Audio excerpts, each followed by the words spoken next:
Hello বন্ধুরা, আজকের রেসিপিটা হলো ছোলা আলু দিয়ে চটপটা। দেখুন, এর জন্যে আমি কাঁচা ছোলা ভিজিয়ে রেখেছিলাম, আর ছোলাগুলো পরে আমি বাটিতে সিদ্ধ করতে দিয়ে দিয়েছিলাম। এদিকে ছোলাটা সিদ্ধ হচ্ছে, আর আমি এদিকে কড়াইতে তেল দিয়ে দিয়েছি। তেল গরম হয়ে গেছে। দেখুন, এর সাথে আমি 3টে কাঁচা লঙ্কাও দিয়ে দিয়েছি। দিয়ে আলুগুলোকে ছোটো ছোটো করে তেলে ভালো করে সুন্দর করে ভেজে নেব।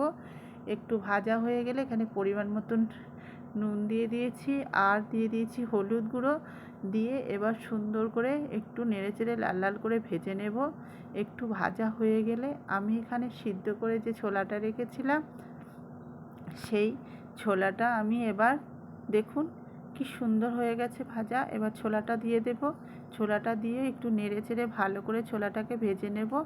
এবার আমি এখানে একটু ধনে গুঁড়ো, একটু জিরে গুঁড়ো, একটু চানা মশলা আর একটু ব্ল্যাক পেপার দিয়ে দেবো।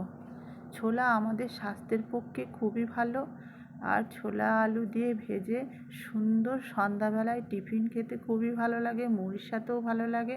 আপনারা এটা শুধুও খেতে পারেন কিংবা মুড়ির সাথেও খেতে পারেন। দেখবেন, করে খেয়ে দেখবেন। আপনাদের যদি খাবারটা খুবই ভালো লাগে তাহলে আমাকে ফেসবুকে লাইক কমেন্ট করবেন এবং আমার ইউটিউব চ্যানেলটিকে সাবস্ক্রাইব করে দেবেন আর লাইক কমেন্ট করবেন। দেখুন কত সুন্দর হয়ে গেছে এবার আমাদের ছোলার চটপটা, আলু ছোলার। দেখুন, আমি এবার এটাকে সুন্দর করে ভেজে নিয়েছি। সব ছোলাটাও ভালো সেদ্ধ হয়ে গেছে এবং আলুটাও সুন্দর করে লাল লাল করে ভাজা হয়ে গেছে। আমাদের আলু ছোলা দিয়ে চটপটা এখন একদম পুরোপুরি রেডি।